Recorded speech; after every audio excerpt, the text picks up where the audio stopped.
नमस्कार बच्चों, सफलता कार्यक्रम में आपका हार्दिक अभिनंदन और स्वागत है। और आज हम फिजिक्स के नए चैप्टर के बारे में स्टडी करेंगे, जिस चैप्टर का नाम है इलेक्ट्रोमैग्नेटिक वेव। विद्युत चुंबकीय तरंगों के बारे में हम स्टडी करने वाले हैं आप आज। और आई होप आप अच्छे से इसको मेरे साथ पढ़ेंगे और कॉपी पेन लेके आप आइए मेरे साथ और मेरे साथ इसको समझिए और सॉल्व करो।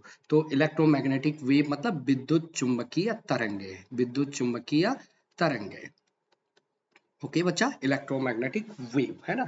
इसमें हम जो जो स्टडी करने वाले हैं electromagnetic wave, property of electromagnetic wave की स्टडी करने वाले हैं, ठीक है।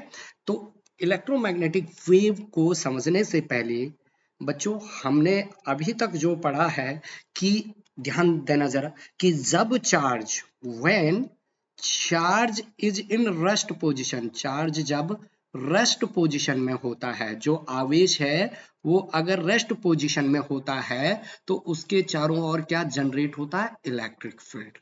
इलेक्ट्रिक फील्ड, विद्युत चुंबकीय विद्युत क्षेत्र उत्पन्न होता है।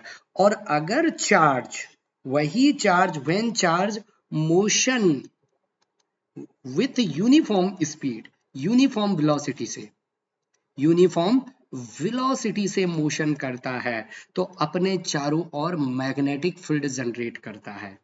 क्या करता है? अपने चारों ओर मैग्नेटिक फील्ड जनरेट करता है। मतलब यहाँ विद्युत क्षेत्र, यहाँ चुंबकीय क्षेत्र के अगर चार्ज एक समान वेलोसिटी से मोशन करता है तो अपने चारों ओर क्या जनरेट करता है?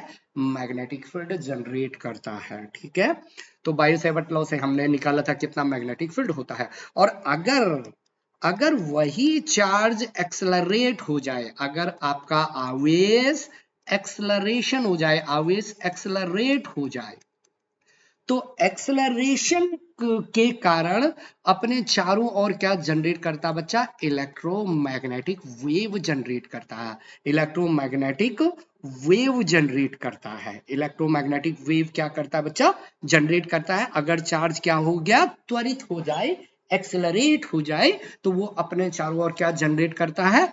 Electromagnetic wave. अब एक बात सुनना बच्चों कि ध्यान से, देख, चार्ज अगर विराम में है तो वह विद्युत चुंबकीय विद्युत क्षेत्र उत्पन्न करता है। अगर वही चार्ज, वही आवेश एक समान वेग से चल रहा है, एक समान वेग से चल रहा है तो वही चुंबकीय क्षेत्र उत्पन्न कर रहा है। और मैंने कहा अगर वही आवेश त्वरित हो रहा है तो विद्युत चुंबकीय तरंगों को उत्पन्न कर रहा है। मतलब इलेक्ट्रिक फील्ड को भी चार्ज पैदा कर रहा, मैग्नेटिक फील्ड को भी चार्ज पैदा कर रहा है। तो इसलिए इलेक्ट्रिक फील्ड और मैग्नेटिक फील्ड का एक दूसरे से कुछ ना कुछ रिलेशन होने वाला है। क्यों?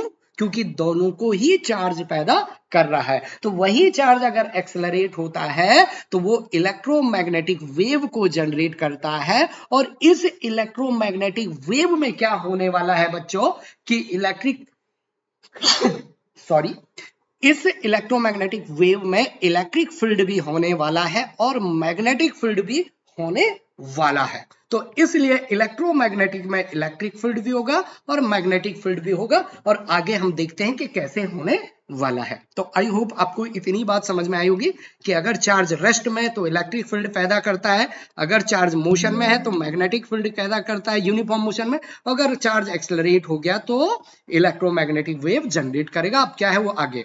तो इससे पहले हम देखें कि for a region we are no charge and conduction current, तो फैराडे और इलेक्ट्रोमैग्नेटिक जो एम्पियर लॉ है, देखो ये फैराडे लॉ है, फैराडे इलेक्ट्रोमैग्नेटिक इंडक्शन का ये लॉ है। वो क्या कहता था कि जब इलेक्ट्रिक फील्ड में चेंज करते हैं आप तो मैग्नेटिक फील्ड जनरेट करता है। और यहां पर मैग्नेटिक फील्ड, ये एम्पियर सर्क्यूटल लॉ आपका है, integration B dot d l equal to minus mu naught epsilon naught d phi E upon d t. तो यहां पर जरा नीचे वाली लाइन को ध्यान से देखिए आप, इतनी लाइन को, ये नीचे वाली लाइन को, कि it can also be shown time varying electric field.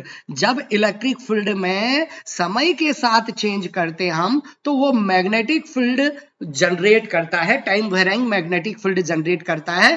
तथा जब टाइम वेराइंग मैग्नेटिक फील्ड में चेंज करते हैं आप तो वो इलेक्ट्रिक फील्ड जनरेट करता है। मतलब इलेक्ट्रिक फील्ड मैग्नेटिक फील्ड को जनरेट कर रहा है और मैग्नेटिक फील्ड इलेक्ट्रिक फील्ड को जनरेट कर रहा है, टाइम वेराइंग वाला होगा वो, ये बात है। क्यों? क्योंकि भाई मैंने आपको पहले ही बता दिया है कि सबको पैदा कौन कर रहा है, चार्ज पैदा कर रहा है। तो चेंज इन इलेक्ट्रिक फील्ड तो मैग्नेटिक फील्ड में भी चेंज होता, और चेंज इन मैग्नेटिक फील्ड तो इलेक्ट्रिक फील्ड में भी चेंज होता है। समय के साथ अगर इन दोनों में क्या हो रहा है, इलेक्ट्रिक फील्ड में चेंज हो रहा है तो मैग्नेटिक फील्ड जनरेट करेगा, और मैग्नेटिक फील्ड में चेंज हो रहा है तो change in electric field generate करेगा। यस एंड नो बच्चा। अब हम पहुंच गए इलेक्ट्रोमैग्नेटिक वेव की डेफिनेशन पर कि इलेक्ट्रोमैग्नेटिक वेव होता क्या है। पहले तो एक्सेलरेटेड चार्ज ने इसको पैदा किया है, पहली बात तो मैं ये समझ में आ गया, लेकिन होता क्या है तो देखो ये इलेक्ट्रोमैग्नेटिक वेव आपको यहां पर दिख रहा है कि चेंज इन इलेक्ट्रिक फील्ड करते हम तो चेंज इन मैग्नेटिक फील्ड भी जनरेट होता है और वेव आपके आगे की तरफ बढ़ रही है।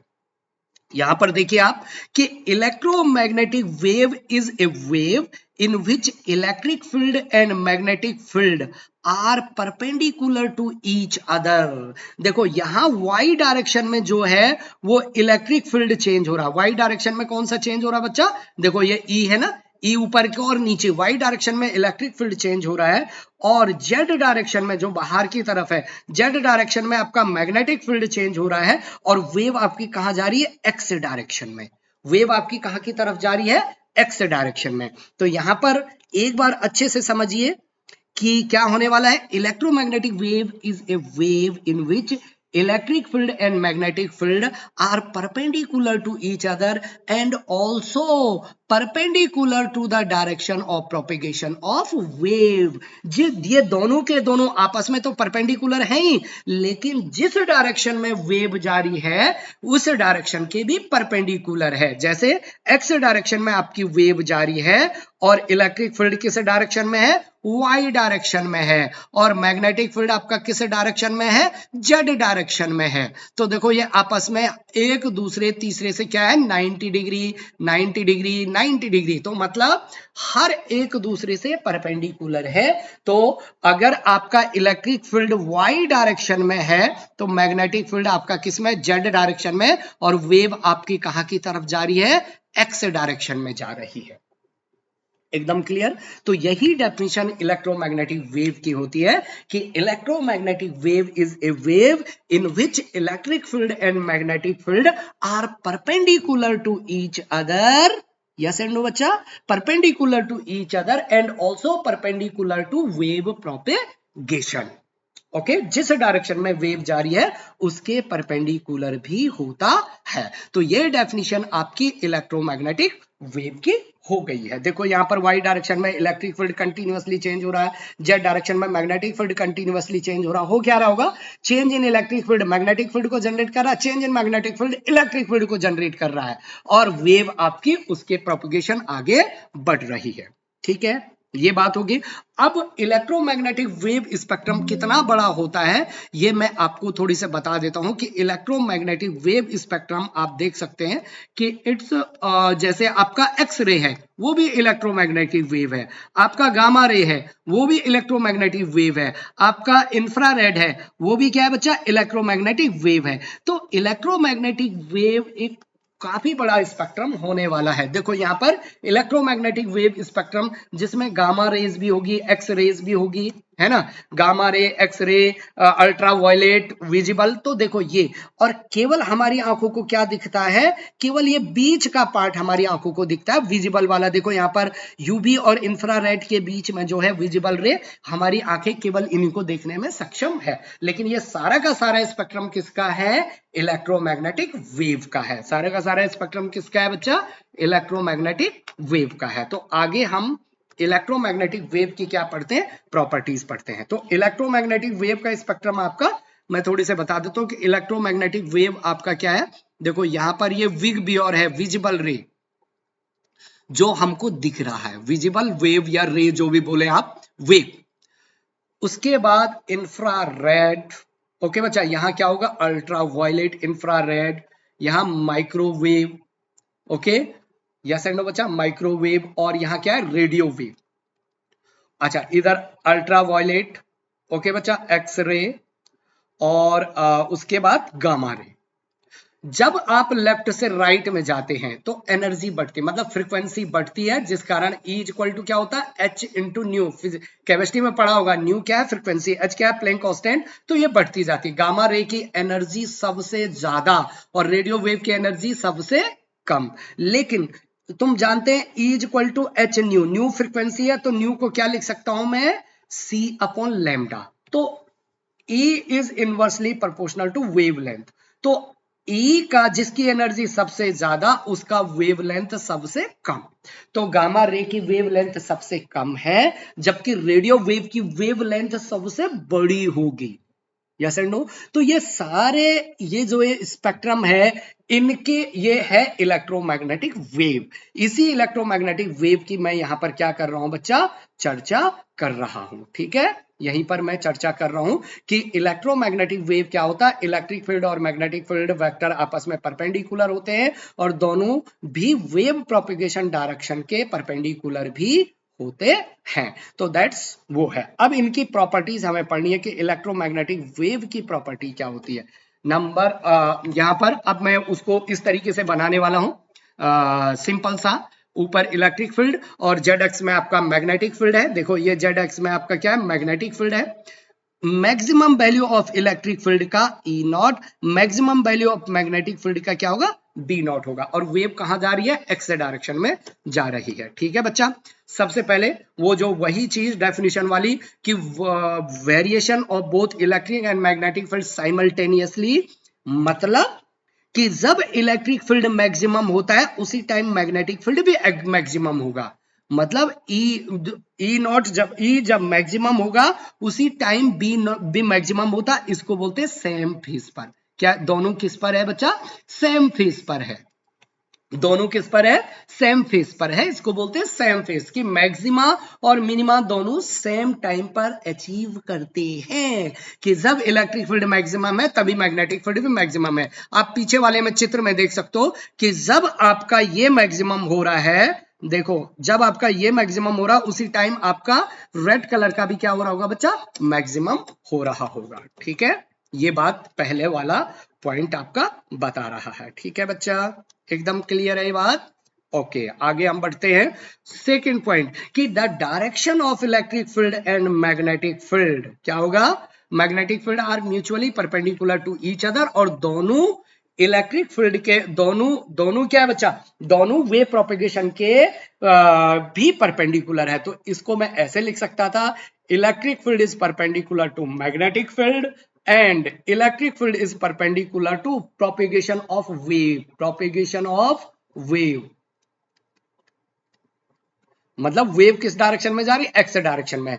और magnetic field is also propagation of wave के परपेंडिकुलर। तो तीनों आपस में क्या है, परपेंडिकुलर है। तीनों आपस में क्या है बच्चा, परपेंडिकुलर है। और वेव मतलब electric field is perpendicular to magnetic field is perpendicular to wave propagation, velocity of wave propagation आगे की तरफ जा रहा है। इस तरीके से हम समझ सकते हैं।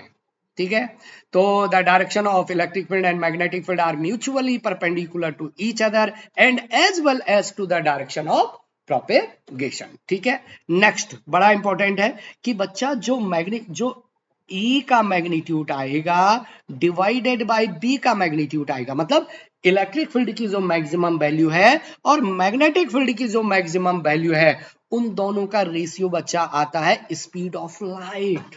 इन दोनों का रेशियो किसके बराबर आता है, स्पीड ऑफ लाइट के बराबर आती है। बहुत ही इंपॉर्टेंट, वेरी वेरी इंपॉर्टेंट है ना। तो इसका मतलब इलेक्ट्रिक फील्ड का मैक्सिमम वैल्यू का मैग्नीट्यूड और ये मैग्नेटिक फील्ड के मैक्सिमम वैल्यू का मैग्नीट्यूड, ये C। और स्पीड ऑफ लाइट वैक्यूम में क्या होती है, 3 × 10⁸ मीटर पर सेकेंड, काफी हाई स्पीड हो रही है। तो इसका मतलब कि इलेक्ट्रिक फील्ड का मैग्नीट्यूड काफी ज्यादा है, मैग्नेटिक फील्ड का मैग्नीट्यूड काफी कम है। यही कारण है कि ऑप्टिक्स में जो स्टडी की जाती है वो इलेक्ट्रिक फील्ड के वेक्टर के हिसाब से की जाती है। ओके बच्चा, हाँ, तो ये भी आपको याद यहां पर रखना है। ई नॉट अपॉन वी नॉट बराबर क्या है? ई नॉट अपॉन वी नॉट बराबर क्या है? स्पीड ऑफ लाइट सी, और सी कितना होता है वैक्यूम के लिए? 3 इंटू 10⁸ मीटर पर सेकेंड। ठीक है, चौथी प्रॉपर्टी देखो, हाँ यहां पर अब जब आप आगे देखेंगे वैल्यू रखेंगे इलेक्ट्रिक फील्ड की, मैग्नेटिक फील्ड की, तो speed of light free space के लिए क्या आता? 1/√μ0 into epsilon naught. 1/√μ0 into epsilon naught. Mu naught क्या है बच्चा? Permeability of free space, permeability of free space. Okay, मतलब निर्वात की चुंबकशीलता, क्या बोलते हैं इसको? निर्वात की चुंबकशीलता है। ओके, चुंबकशीलता। ओके, निर्वात की चुंबकशीलता। और एप्सिलॉन नॉट क्या है? Permittivity of free space. Permittivity of free space. निर्वात की विद्युतशीलता, निर्वात की विद्युतशीलता, निर्वात की विद्युतशीलता।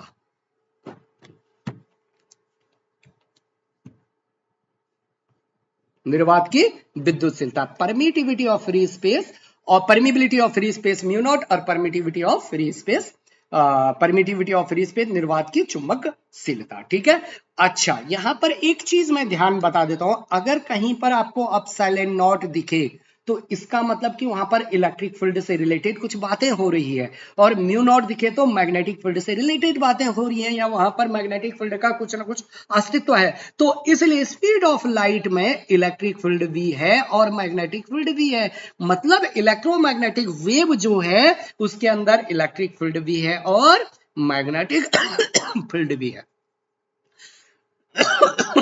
Excuse me, sorry. ओके, तो ये फॉर्मूला भी आपको याद रखना है। ऑल्दो इन दोनों की वैल्यू, एप्सिलॉन नॉट की वैल्यू कितनी होती बच्चा? एप्सिलॉन नॉट की वैल्यू 8.85 इंटू 10⁻12 है ना, और इंटू, और म्यू नॉट की वैल्यू कितनी होती है? म्यू नॉट की वैल्यू होती है 4 पाई इंटू 10⁻7। वैल्यू रखेंगे तो ये कितना आ जाता है? 3 इंटू 10⁸ मीटर पर सेकेंड। आगे हम उसको देखेंगे। नेक्स्ट पॉइंट, कि अगर कोई मीडियम है तो मीडियम में स्पीड ऑफ लाइट जो होगी v, वो क्या होगी? 1/√μ इंटू एप्सिलॉन। बस सिंपल सा, कई बार म्यू एम और एप्सिलॉन एम भी लिख लेगा, तो दैट इज द मीडियम की permittivity. Okay, obey principle of electromagnetic wave, obey principle of superposition, मतलब दो वेव अगर जुड़ते हैं तो सुपरपोजिशन से ही जुड़ेंगे। ओके बच्चा, electromagnetic wave carry energy, energy लिखता है स्पेस में, energy divided equally between electric field and magnetic field. मतलब अगर वैक्यूम में इलेक्ट्रोमैग्नेटिक वेव आपका प्रोपिगेट हो रहा है तो वो क्या करता? वो क्या करेगा बच्चा? एनर्जी को कैरी करता है। एनर्जी एंड मोमेंटम को इलेक्ट्रोमैग्नेटिक वेव क्या करता है? कैरी करता है। एनर्जी एंड मोमेंटम को इलेक्ट्रोमैग्नेटिक वेव कैरी करता है बच्चा। ओके, तो एनर्जी आपकी कितनी है? एनर्जी आगे हम देखने वाले हैं कि कितनी एनर्जी इसके आने वाली है, वो हम आगे देखेंगे। फिलहाल कि अगर इलेक्ट्रोमैग्नेटिक वेव कैरी कर रही है स्पेस में तो वो एनर्जी भी ले जाएगी और मोमेंटम भी ले जाएगी। ओके, तो यहां पर जैसे नेक्स्ट वाला पॉइंट वही है कि electromagnetic wave can transfer energy as well as momentum to object place of their path. Okay, तो फॉर ऑप्टिकल इफेक्ट के लिए, मैंने जो बोला ना, ऑप्टिकल इफेक्ट के लिए इलेक्ट्रिक फील्ड ज्यादा सिग्निफिकेंट है। क्यों ज्यादा सिग्निफिकेंट है? क्योंकि मैंने कहा उसका मैग्नीट्यूड काफी ज्यादा होता है, इसलिए। और इसीलिए इस इलेक्ट्रिक फील्ड को हम लाइट वेक्टर भी बोलते हैं। क्या बोलते हैं बच्चा? लाइट वेक्टर भी बोलते हैं। तो for discussion of optical effect of electromagnetic wave, more significant is given to electric field. Okay बच्चा, तो इसलिए इसको हम क्या बोलते हैं बच्चा? लाइट वेक्टर भी इलेक्ट्रिक फील्ड वेक्टर को बोलते हैं। इलेक्ट्रिक फील्ड वेक्टर को क्या बोल देते हैं? लाइट वेक्टर बोल देते हैं। ठीक है, नेक्स्ट पॉइंट इसका प्रॉपर्टी, अच्छा, इलेक्ट्रोमैग्नेटिक वेव को प्रोपेगेट होने के लिए मीडियम की आवश्यकता नहीं पड़ती है। Do not required medium. अगर मीडियम है तो भी ये प्रोपेगेट हो सकती है और नहीं है तो भी हो सकती है। जैसे सन से हम तक इलेक्ट्रोमैग्नेटिक वेव आ रहा है बच्चा, सन से हम तक इलेक्ट्रोमैग्नेटिक वेव आ रहा है। कैसे आ रहा है? बीच में तो वैक्यूम है, बीच में तो क्या है? वैक्यूम, मतलब फ्री स्पेस है, फिर भी आ रहा है क्योंकि इलेक्ट्रोमैग्नेटिक वेव को मीडियम की जरूरत नहीं पड़ती है। इलेक्ट्रिक फील्ड और मैग्नेटिक फील्ड ही यहाँ मीडियम की तरह बिहेव करता है। क्यों? क्योंकि change in electric field magnetic field को पैदा करता है और change in magnetic field electric field को पैदा करता है, चेंज इन इलेक्ट्रिक फील्ड वाला, और ये दोनों आपस में प्रोपेगेट वेव को करने में सहायक होते हैं। जो मैंने बताया कि इलेक्ट्रोमैग्नेटिक वेव को कौन पैदा करेगा, तो एक oscillating charge which has non-zero acceleration can produce electromagnetic wave। Oscillating charge का मतलब आरसी कपल्ड आपका जो है वो एक मतलब इलेक्ट्रोमैग्नेटिक वेव को जनरेट करने वाला इंस्ट्रूमेंट होता है। या ऑक्सीलेटिंग का मतलब कि जैसे तुम यहां पर देखो पेंडुलम है, तो यहां पर ये पेंडुलम, ये वॉब है, और ये वॉब आपका थोड़ी समझाने के लिए बता रहा हूं, ठीक है? ये मतलब एक डोरी है, ये बॉब, ये चार्ज है। मतलब अगर ये चार्ज सिंपल हार्मोनिक मोशन कर रहा है, ये चार्ज क्या कर रहा है बच्चा? सिंपल हार्मोनिक मोशन कर रहा है, तो इस चार्ज की स्पीड वेलोसिटी कंटिन्यूअसली चेंज हो रही है। ओके, तो ये एक्सेलरेटिंग चार्ज पार्टिकल है क्योंकि इसका एक्सेलरेशन कंटिन्यूअसली, यहां पर एक्सेलरेशन क्या होगा? मैक्सिमम होगा। यहां पर एक्सेलरेशन क्या होगा? मिनिमम होगा। यहां पर एक्सेलरेशन क्या होगा? मैक्सिमम। तो सिंपल हार्मोनिक, अगर ये चार्ज आपका ऑक्सीलेटिंग चार्ज पार्टिकल है तो ये क्या जनरेट करेगा बच्चा? क्योंकि इसका एक्सेलरेशन कंटिन्यूअसली चेंज हो रहा है, तो वो क्या जनरेट करेगा? इलेक्ट्रोमैग्नेटिक वेव जनरेट करता है। ठीक है, तो ये आपकी इलेक्ट्रोमैग्नेटिक वेव की क्या है बच्चा? प्रॉपर्टीज है, जिसको आप समझ सकते हैं। इलेक्ट्रोमैग्नेटिक वेव की प्रॉपर्टीज है जिसको आप समझ सकते हैं। तो इसको, ये एक्सपेरिमेंट है जिसमें इलेक्ट्रोमैग्नेटिक वेव को जनरेट किया गया है। ठीक है, ओके, फिर ओके, तो ये है। और इसमें अब आपका जो कॉन्सेप्ट आता है वो आता है डिस्प्लेसमेंट का करंट। और थोड़ी से इससे पहले कि इलेक्ट्रोमैग्नेटिक स्पेक्ट्रम में जो मैंने आपको बताया था पार्ट की, बहुत सारे इसके पार्ट होते हैं, तो उनका देख लेते हैं कि जो मैंने आपको यहां पर दिखा देता हूं एक बार में, और उसके पार्ट के बारे में चर्चा कर देते हैं। ठीक है, यहां पर देखो, तो ये सबसे बड़ा आपका रेडियो वेव है। यहां पर देखो नीचे रेडियो वेव, फिर एफएम रेडियो, ये सारी रेडियो वेव है, ये सारी रेडियो वेव है। फिर इंफ्रारेड, फिर विजिबल, फिर अल्ट्रावायलेट, एक्सरे और गामा। तो यहां पर, यहां इस तरफ में देखो आपका, यहां पर आपको क्लियर दिख रहा है। यस, यस एंड नो बच्चा। तो यहां से अब इनके मैं अलग अलग चर्चा करने वाला हूं कि कौन सा किसके लिए उपयोग होने वाला है और क्या आने वाला है। तो देखो, सबसे ज्यादा वेव लेंथ किसकी होती है? रेडियो वेव की। तो रेडियो वेव मतलब जो सबसे ज्यादा वेव लेंथ जिसकी है, पेन ले लेता हूं मैं एक, हाँ, तो रेडियो वेव, इसकी जो लैम्डा है, फ्यू किलोमीटर, 0.3 मीटर से कुछ किलोमीटर तक इसकी वेव लेंथ होती है। अब वेव लेंथ इसकी सबसे ज्यादा है तो इसकी फ्रीक्वेंसी सबसे कम है, 10⁹ हर्ट्ज। किससे सोर्स कौन पैदा करता है इसको? Oscillating electric circuit. अगर ऑक्सीलेटिंग इलेक्ट्रिक सर्किट है तो वो रेडियो वेव को जनरेट करता है। ठीक है बच्चा, ओके। अच्छा, यूज कहाँ होता है? रेडियो और टेलीविजन ब्रॉडकास्टिंग में इसका यूज होता है। जो जैसे हम बोलते नहीं बोलते हैं इतना मेगा हर्ट्ज एफएम से बोल रहे हैं, या ओके बच्चा, तो वो सारा रेडियो और टेलीविजन में इसका उपयोग होता है। उसके बाद माइक्रोवेव, जिसकी वेव लेंथ लैम्डा क्या है?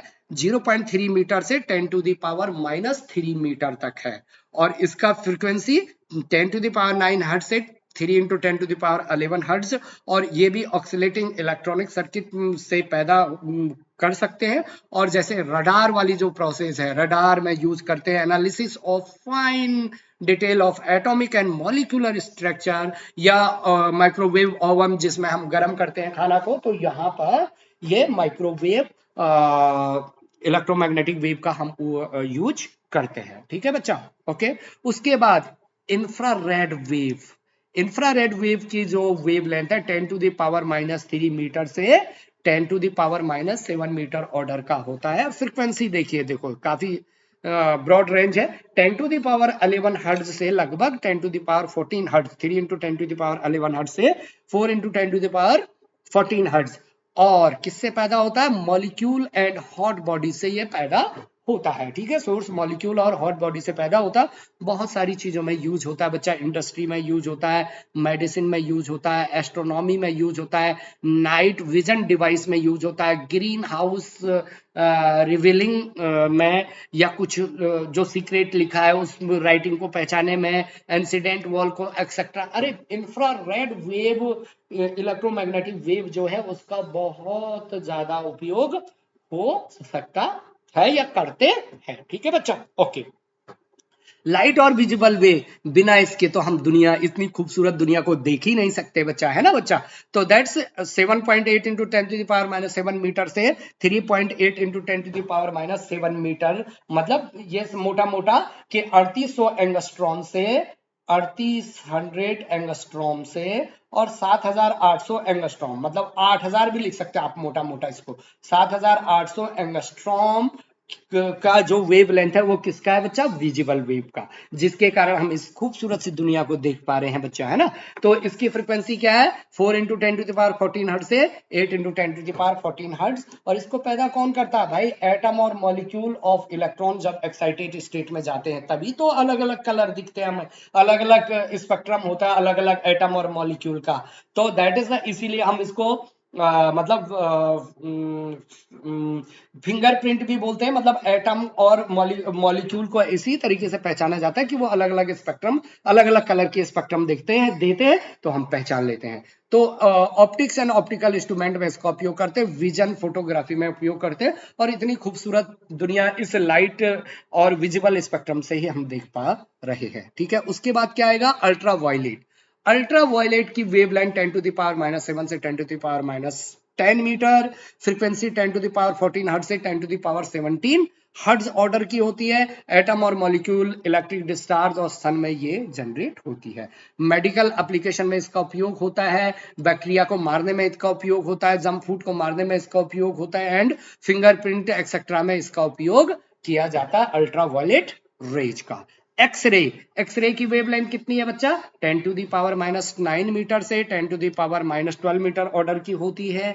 और रेंज क्या है? 3 इंटू 10 टू दी पावर 17 से 5 into 10 to the power 19 hertz होती है। इनर जो टाइटली बाउंड इलेक्ट्रॉन होते हैं बच्चा अंदर के ऑर्डर के, उनसे एक्सरे उत्पन्न होता है। और एक्सरे का उपयोग किस में करते हम? एक्सरे फोटोग्राफी में, या treatment of cancer, skin diseases, या कुछ हमारे चीजें फ्रैक्चर हो जाती है, क्रैक हो जाती है, तो उसका पता लगाने के लिए एक्सरे का उपयोग करते हैं। Study of crystal material, crystal जब आप हायर क्लास में जाओगे तो किसी क्रिस्टल का इंटरनल स्ट्रक्चर का पता करना, उसका क्या ऑर्डर है, इन सब में एक्सरे का उपयोग किया जाता है। गामा रे, सबसे छोटी वेवलेंथ गामा रे की होती है। ओके बच्चा, they overlap upper limit of X ray 10 to the power minus 10 से 14, तो ये काफी ज्यादा इसका वेवलेंथ होता है, और सॉरी काफी छोटा इसका वेवलेंथ होता है। और इसकी फ्रीक्वेंसी 10 टू द पावर 18 से 10 टू द पावर 12 है। और ठीक है बच्चा, और रेडियो एक्टिव सबस्टांसेस से गामा रेज निकलती है, हार्मफुल होती है। ओके, रेडियो एक्टिव सबस्टांसेस को इसलिए हम खुला नहीं छोड़ सकते हैं, तो रेडियो एक्टिव सबस्टांसेस से। तो ये information about structure of nuclei, astronomical research में गामा रेज का उपयोग करते हैं। न्यूक्लियाई के स्ट्रक्चर का पता करना है तो उसमें हम गामा रे का ही उपयोग करते हैं। ठीक है बच्चा, तो ये टाइप्स ऑफ आपके इलेक्ट्रोमैग्नेटिक वेव है, जिसको आप एक बार खुद से पढ़ेंगे, खुद से समझेंगे, और क्वेश्चन इसके अगली क्लास में सॉल्व करते हैं। तब तक पढ़ते रहो, खुश रहो, आनंदित रहो। All the very best.